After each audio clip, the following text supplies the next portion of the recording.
Maaaring mahirapan si Attorney Nicholas Kaufman na depensahan ang kaso ni former President Rodrigo Duterte.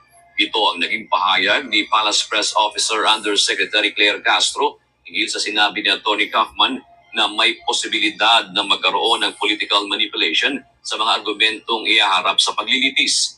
Ayon kay Yusek Castro, dapat ding malaman ni Attorney Kaufman ang panig ng pamilya ng mga biktima. So mayong gabi ka na itong tanan mapar. So karon ni ana po ta para mag-react aning giingon ni Claire Castro nga ang abogado ni Duterte kuno maglisod kuno nga dipinsahan si Duterte sa iyang kaso nga to sa ICC.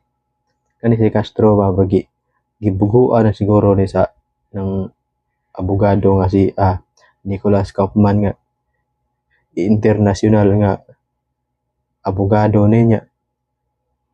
Kani si Claire Castro boy kanang wa sa ni buot usahay kani mo usa sa media sig ng yaw-yaw nga ng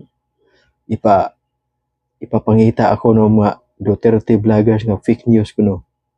Fake news imong kagaral nga ikaw ra may fake news diha. Nya karon ingon siya nga maglisod kuno kanang mulisod ko ba kanang dipinsa ko ng abogado ni Duterte. Siya kibaw, o siguro siya kibaw siguro nga kanang international nga abogado na ya former pa yun na nga ng prosecutor sa ICC. Kani si Castro ba mura man ni kanang kuan kanang murag hapon ra gyud panganak ba atong paminawon mapar ang istorya ni Claire Castro.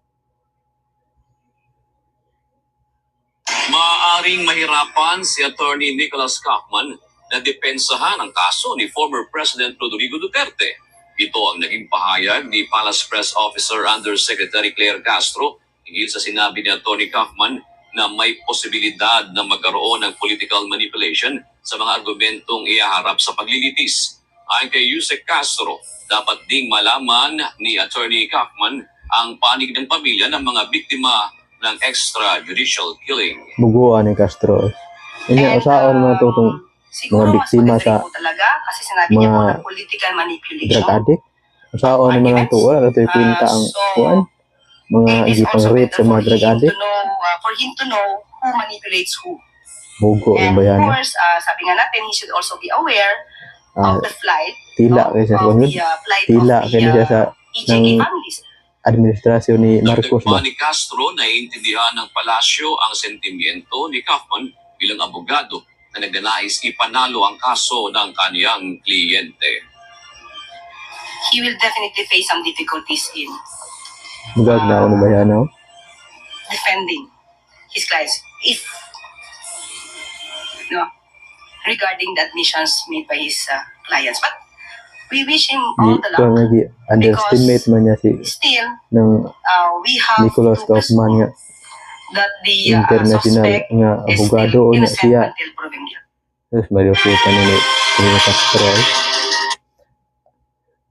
Makatawa lang ko anong bayana ba.